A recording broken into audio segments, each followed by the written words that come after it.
Now if you want to heat shrink this, there's heat shrink in the package that you can put over it. You're more than welcome to.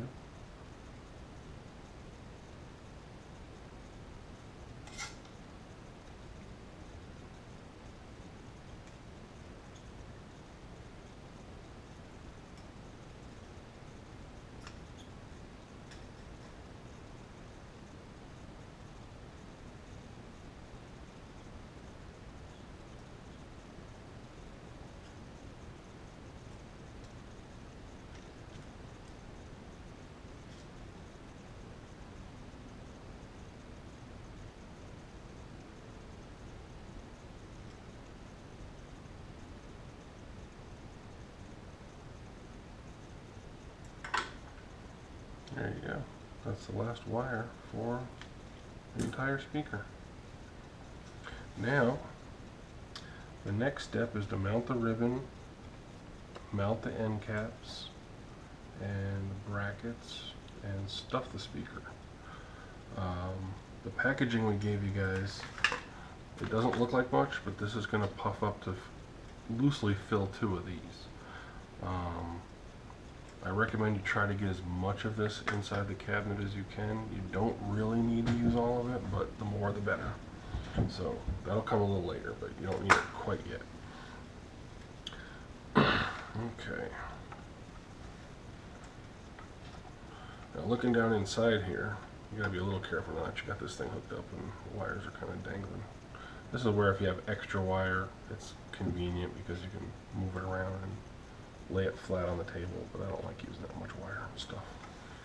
In here you can see the purple wires that are down in there. Those I like to just tuck back out of the way or pull them forward. Either way, it doesn't really matter. Just so they're back towards the chassis. It looks a lot nicer afterwards. You bend them out of the way. Okay, you can see the crossover down there. Now I'm going to put this in temporarily. I'm probably going to wind up taking it out again so we can put the filling in it. But for right now, I'm just going to put it in so that I can get the end caps mounted. And then I'll probably take the ribbon back out again when we go to stuff the whole speaker later. So for right now, and you can put this up or down. It's really not going to make much difference which direction it is in here. I'll put it up because that's where the wires are wanting to go anyway. And it fits right in there. And this is where you get your 6mm screws. I'm sorry, 4mm screws. There are 6 of them. That's right here.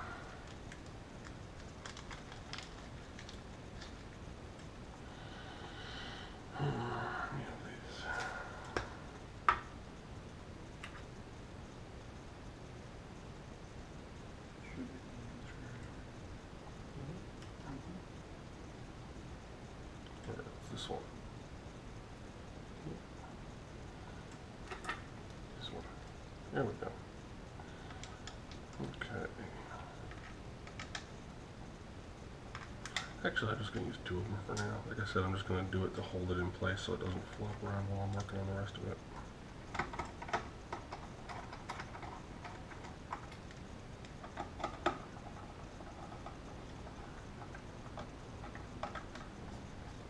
Okay, I'll put these back in the bag because we'll need them later. But I'm not going to put all 6 screws in right now.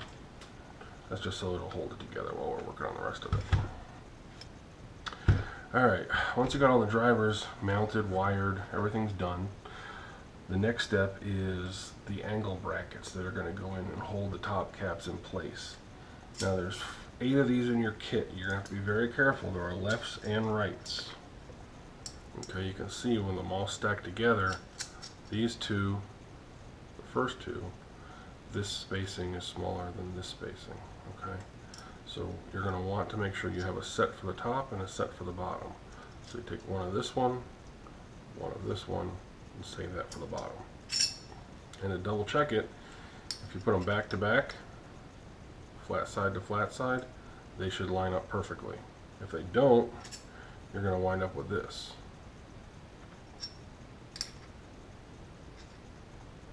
Okay, see how they don't line up correctly? You don't want that. You want to make sure you have a matching pair back to back. Okay. Now, if I'm not mistaken, it's the narrower side goes towards the back of the slope, correct? Okay. So when you go to put these in, this little notch right here in the cut should line up perfectly with the notch in the extrusion when your holes are. You're going to get 2 of the 12 millimeter long screws, the ones I told you not to use before. This is where they come in, because they have to go through the driver, the extrusion, and the bracket, so we needed longer ones for that. So I'm going to grab 4 of these for now. Put them over here. Gonna put 1 in there, 1 in there, and make sure that the smaller knot of the smaller flat spot is towards the back of the angle.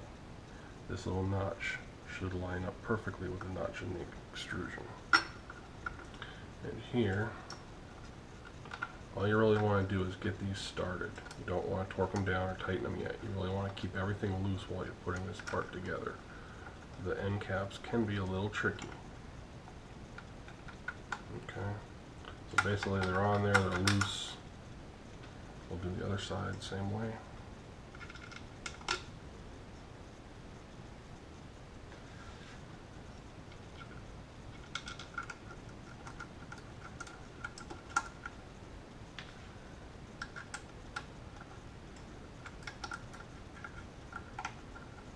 Okay, now once those are in and started, kind of push them towards the outside. That's where they're going to need to be in the end anyway.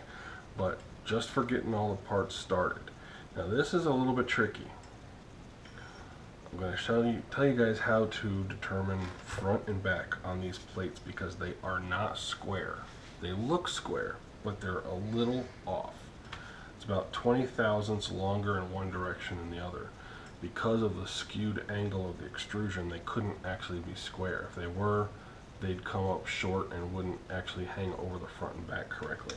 So if you look at the bottom plate, the 2 mounting holes go towards the outside where the woofers are.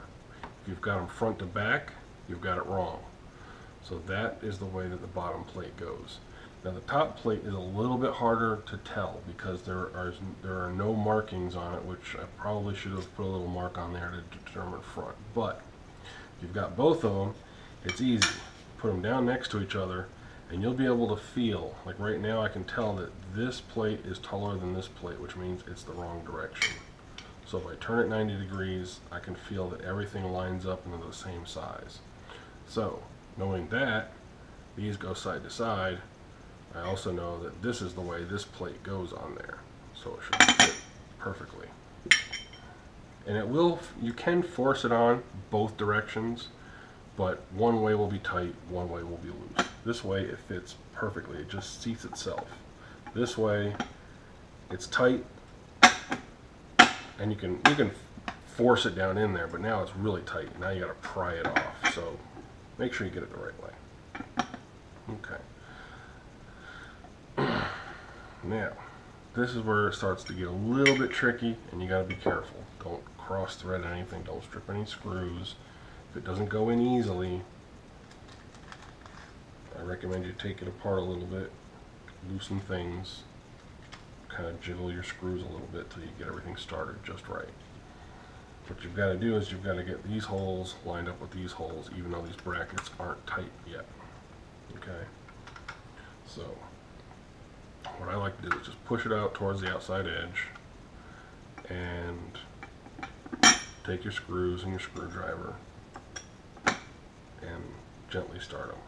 Now, I'm not going to actually pack these full of polyfill just yet, because I've got other stuff I'm going to do to this speaker before it's going to be finished. So at this point, what you guys are going to want to do is open up your polyfill and start stuffing it from the back side, pack it all the way down in towards the crossover, stick some down in here between the drivers. I wouldn't worry so much about the front because you can pull the ribbon out to pack the front real nice, but Try to get everything back down behind the drivers towards the crossover and up and around this area. Pack as much in there. If you've got one whole package, figure almost a third of it, try to cram it in this end. Okay? Then you're going to put your top cap on, and you're going to start getting your screw holes lined up.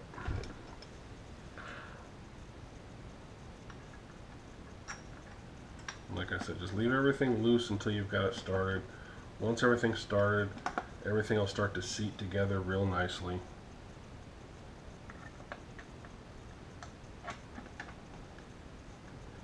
See?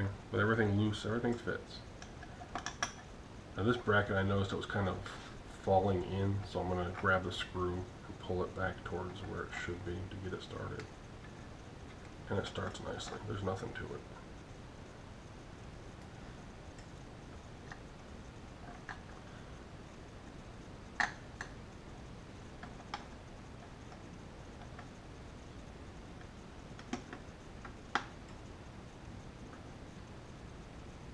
Okay, there. All 4 screws are started. The plate's down flush. Something I forgot to mention. Damn. This was one of Harry's ideas. Very good idea. I forgot about this. I meant to mention it earlier. The top and bottom plates, they need to be sealed. We were just going to recommend you run a bead of silicone around the inside edge of the extrusion before you put the top and bottoms on, but Harry came up with a really good idea. He said take your silicone, run a bead of it around the lip, just a little bit. You don't need it a lot. Just run a small bead around all 4 sides and kind of wipe it down in to make like a little radius, and then let that dry before you put the end caps on. If you do that, it basically creates a gasket that's attached to the top plate, but it won't glue the 2 pieces together, which I thought was a really good idea, and I appreciate that. That was a good idea. So you're going to have to do that eventually, whether you seal the speaker or you just create the gaskets. Either way, you're going to have to seal these end caps on, because I'm almost positive they will not be 100% airtight without some type of sealant. If you're in a rush and you just want to seal, put a bead in there and squish it down and let it, basically glue itself together, you can do that. But if you ever need to get back in here, it's going to be tough getting these end caps off. You'd have to take the ribbon out first and then find something that you can kind of gently tap the top cap off after you take the screws out, because it'll really glue itself in. I really recommend you guys do Harry's idea of running that little bead around the inside of the lip and let it dry. He let it dry overnight. Ray was talking about throwing it in the oven for a couple of hours, or about an hour at like 250. Let it cure that way. Either way, definitely going to need some kind of seal on the top and bottom caps. Okay, so be careful with that. And now basically, since you've got everything started, supposedly you got your polyfill in there, what I recommend you do is tighten down these 4 screws on the outside edge first. That will pull the brackets out nice and tight towards the edge of the extrusion where they really are supposed to be and be lined up correctly. Okay, so you can tighten that one down. And these you don't have to crazy torque. I mean, they can be tight, but don't go crazy. They're not very big screws. You don't need a lot of tension on these.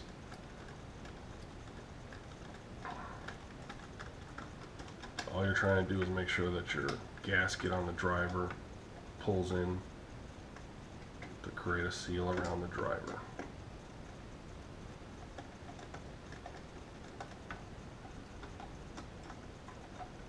And you can feel it starts getting pretty tight. And then once those 4 screws are done, torque these 4 down. And again, you don't have to go crazy. You'll kind of feel it starting to snug up. Once it starts getting kind of tight, stop.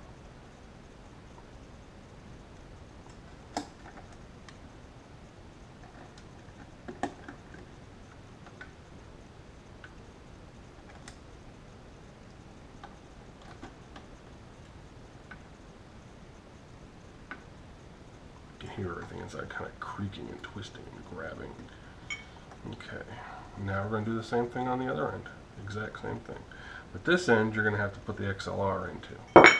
Now, if you didn't have the binding posts, you'll do the exact same soldering connection to the XLR as you did to the binding posts. The only difference between these is I would recommend siliconing over this after it's put in place. You've got your nut, a washer that goes on the inside, and then your little micro XLR. You drop that in from the outside, put your washer on, and then your nut goes on.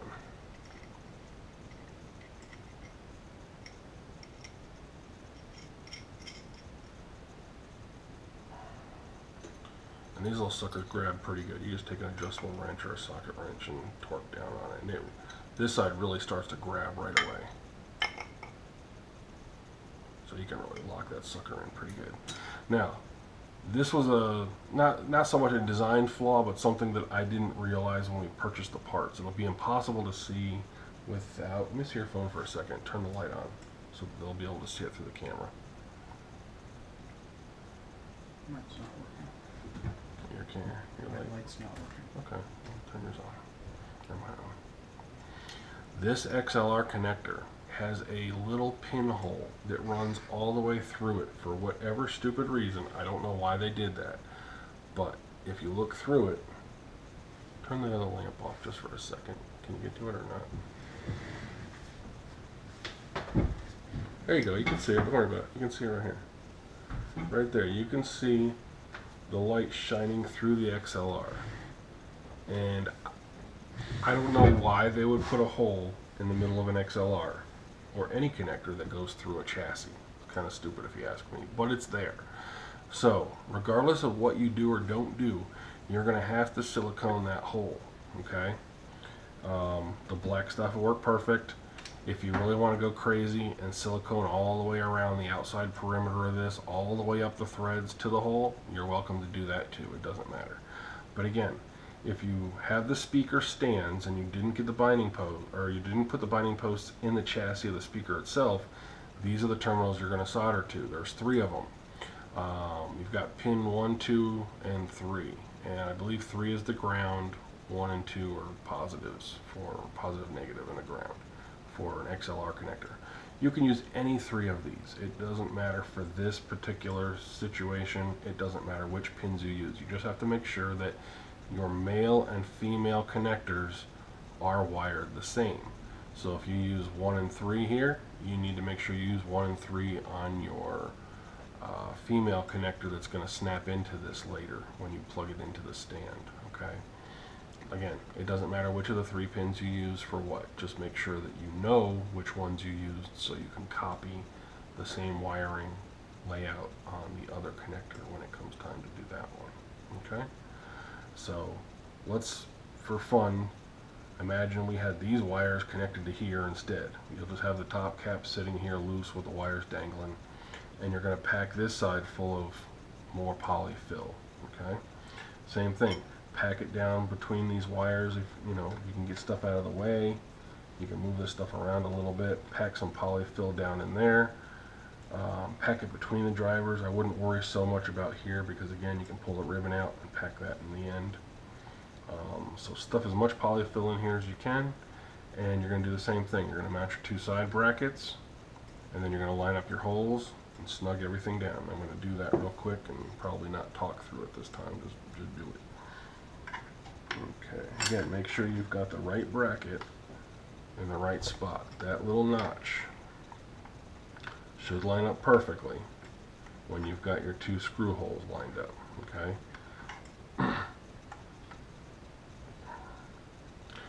Again, we're going to use the 12mm long screws to mount the brackets because it has to go through the driver, through the chassis, through the bracket.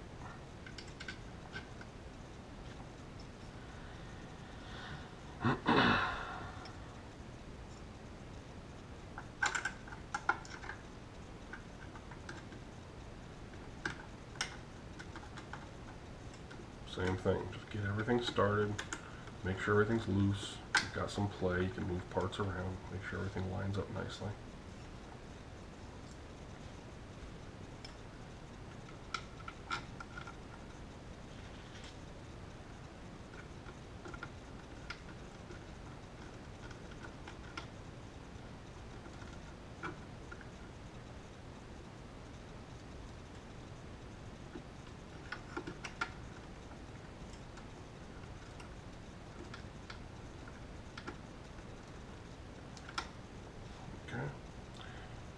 lined up. Now we take the top plate. Again, the bolt holes for attaching the speaker stands go out towards the woofers, not front and back. Make sure they're facing out. Okay. Spin it around that way. I spun it around because it seemed to hang over the front a little bit extra. Like I feel like a little bit of a lip here and a little bit excess missing in the back, so I spun it around and it seemed to fit a little bit nicer that way. Everything lines up almost perfect right there. So now we get 4 more of our 10mm long screws, and we go and get these 4 started.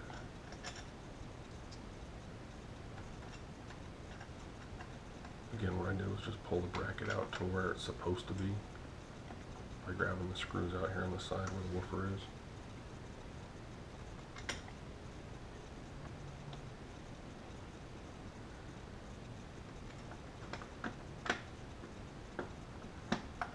And everything starts really nicely. Almost like we had an idea what we were doing. Okay, get that one started. And the last one's up here.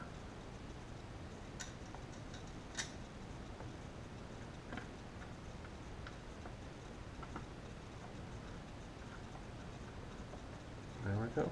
That's all 4 of them. Just make sure it's down super tight. Get these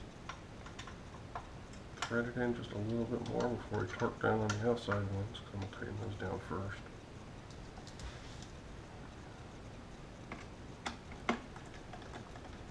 These are pretty long, so it'll take you a little bit to get these cinched down tight.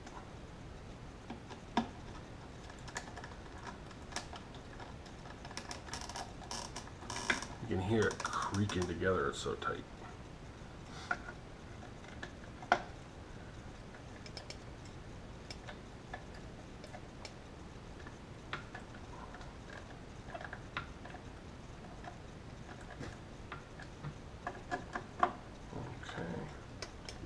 Just about it. I mean, if we'd had the if we'd put the polyfill in, you know, that would have been one of the very last steps you'd have to do here. But we get these torqued down nicely. Tighten the bottom screws nicely. You can hear everything just crunching together. That's awesome.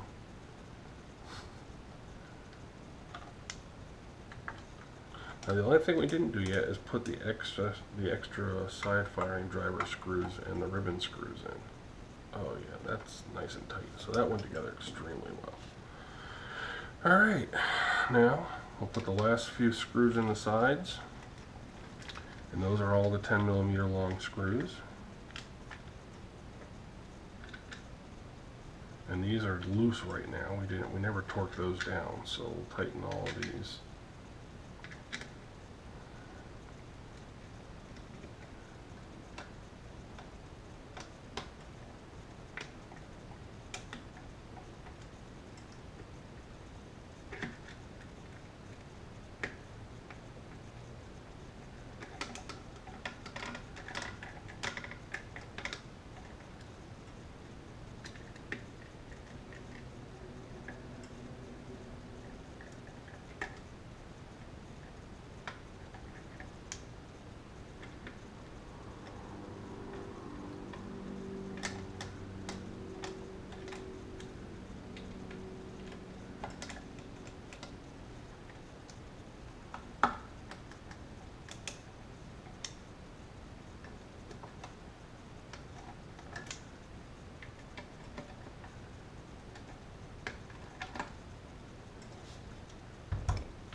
That's it for those. The only thing left is the ribbon and whatever additional polyfill that you're going to fill in from the front. So if we were doing this for real, we would take these out, take the excess polyfill that we've got left,